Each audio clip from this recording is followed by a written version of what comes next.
বাঘে ছুলে 18 ঘা আর পুলিশে ছুলে 36 ঘা।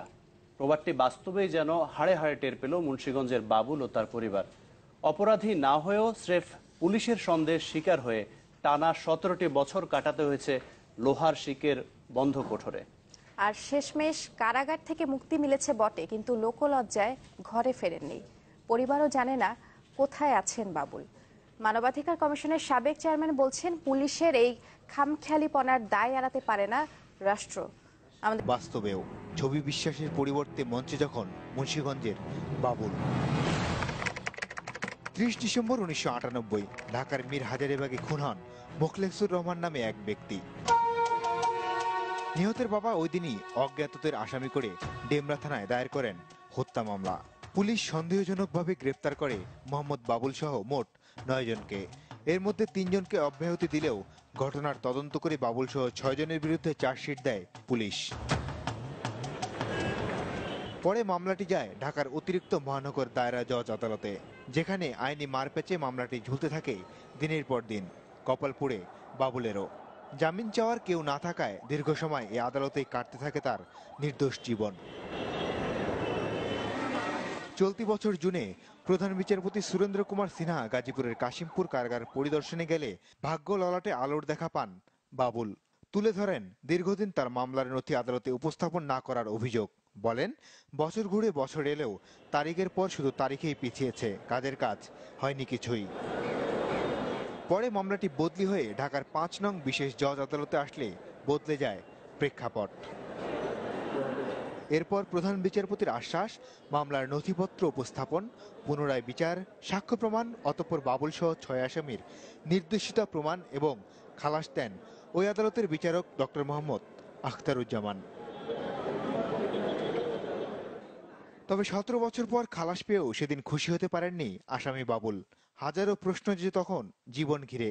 কোথায় যাবেন, কি করবেন? বাড়ি যাওয়ার পথই যে তিনি হারিয়ে ফেলেছেন। 1998 ডিসেম্বর থেকে 28 সেপ্টেম্বর 2016 কারা কর্তৃপক্ষ বলছে, এই 17 বছরে অন্য বন্দীদের থেকে ভিন্ন জীবন যাপন করতেন তিনি। এই হাজতে জীবনে সে কোনো প্রকার কারো অপরাধে অভিযুক্ত হননি। তার কারাবাসকালীন সময় ছিল অত্যন্ত ভালো, সন্তোষজনক। এক কথায় বলা যায় যে অনুকরণীয় একটি কারাবাসকালীন সময় উনি কাটিয়েছেন। মুক্তি পেয়ে কোথায় গেছেন বাবুল, তা খুঁজতে কারাগারে দেয়া তার স্থায়ী ঠিকানায় চ্যানেল 24-এর ক্যামেরা, যদিও লেন্স খুঁজে পায়নি বাবুলকে। স্থানীয়রা জানালো, বাবুল মুক্তি পেয়েছে তারাও শুনেছেন, তবে দেখা হয়নি এখনো। আত্মীয়রাও বলতে পারেননি কোথায় আছেন বাবুল। 29 তারিখে ফোন দিয়েছিল যে আমি বাইরে এসেছি। আমি বললাম, কবে বেরিয়েছেন? আজকেই বেরিয়েছি। বাইরেই আমগুলো কোনো দেখা সাক্ষাৎ করবি। বুড়া বয়সে কি করে খাইবো, কেমনে খাইবো, তো পুরা জীবনটাই জেলখানায় কাটাই দিল।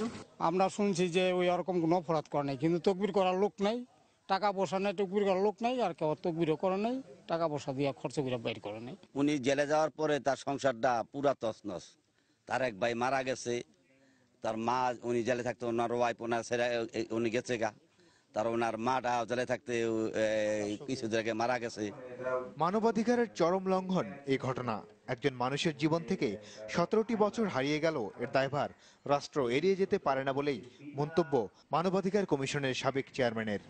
যারা এই অদক্ষতা এবং এই রকম একজন মানুষের মানবাধিকারের চরম লঙ্ঘনের জন্য দায়ী, তাদের বিরুদ্ধে শুধুমাত্র কিছু আইনগত ব্যবস্থা নেওয়াটা যথেষ্ট নয়। রাষ্ট্রকে, এই নাগরিককে যে তার জীবনের 17টি বছর এবং জীবনের সবকিছু যে হারিয়ে গেছেন, তাকে যথোপযুক্ত ক্ষতিপূরণ দিতে বাধ্য করা উচিত। নিরুদ্দেশ বাবুল ফিরে আসুক পরিবারে। সময় হয়তো ফিরিয়ে দেওয়া যাবে না, তবে ক্ষতিপূরণের ক্ষত পুষিয়ে দেওয়ার দাবি সবার। গাফিলতি বা প্রচলিত বিচার ব্যবস্থা, যাকে দোষ দেয় না কেন, কিছু নিরীহ মানুষের জীবন কিন্তু হারিয়ে যাচ্ছে এভাবেই। আইনজ্ঞরা বলছেন, দোষারোপ না করে সরকারের উচিত এই বিষয়গুলোর দিকে নজরদারি করা। কে জানে কত নিরীহ বিচার প্রার্থীর আর্জি এভাবে গুমরে মরছে জেলখানার 4 দেয়ালে। মাসুদুর রহমান, চ্যানেল 24, ঢাকা।